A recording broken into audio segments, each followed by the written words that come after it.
రాజ్నీతి survey సంస్థ తెలంగాణపై తాజాగా తన సర్వే నివేదికను విడుదల చేసింది. వచ్చే ఎన్నికల్లో భారత రాష్ట్ర సమితి బీఆర్ఎస్ మరోసారి తన అధికారాన్ని నిలబెట్టుకుంటుంది అని రాజ్నీతి ఒపీనియన్ పోల్ అంచనా వేసింది. ముచ్చటగా మూడోసారి అధికారంలోకి వస్తుంది అని అభిప్రాయపడింది. బీఆర్ఎస్కు 75 స్థానాలు లభిస్తాయని తెలిపింది. 42.43% ఓటు పోల్ అవుతాయని వివరించింది. సంపూర్ణ మెజార్టీతో బీఆర్ఎస్ మరోసారి ప్రభుత్వాన్ని ఏర్పాటు చేస్తుంది అని స్పష్టం చేసింది. కాంగ్రెస్కు 31 స్థానాలు లభిస్తాయని పేర్కొంది. 32.62% వరకు ఓట్లు పడొచ్చని రాజ్నీతి అంచనా వేసింది.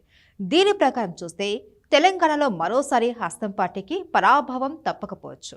ఇక మూడోసారి కూడా ప్రతిపక్ష స్థానానికే పరిమితమవుతోంది.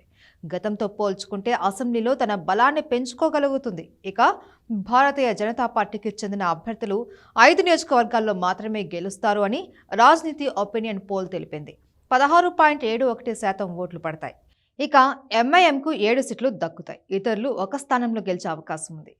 ఈ ఒపీనియన్ పోల్పై బీఆర్ఎస్ కార్యనిర్వాహక అధ్యక్షుడు మంత్రి కేటీఆర్ స్పందించారు.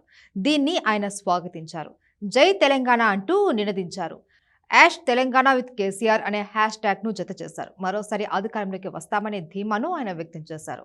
రాష్ట్ర వ్యాప్తంగా ఉన్న 119 అసెంబ్లీ నియోజకవర్గాల ప్రజా అభిప్రాయాలతో ఈ సర్వే రూపొందించగా మొత్తం 38,351 మంది అభిప్రాయాలను సేకరించింది రాజ్నీతి సంస్థ. ఇక రైతులు, విద్యార్థులు, సాఫ్ట్వేర్ ఉద్యోగులు, ప్రభుత్వ ఉద్యోగులు, నిరుద్యోగులు, ఎంఎస్ఎంఈ రంగానికి చెందిన ఔత్సాహిక పారిశ్రామికవేత్తలు, బస్సు ఆటో డ్రైవర్లు, పక్కా ఇళ్ల యజమానులు, ఇతరులుగా వీరిని విభజించింది. మొత్తం 9 వర్గాల నుంచి అభిప్రాయాలను సేకరించింది. అన్ని సామాజిక వర్గాల ప్రజలు, అన్ని వయసుల వారు ఇందులో ఉన్నారు.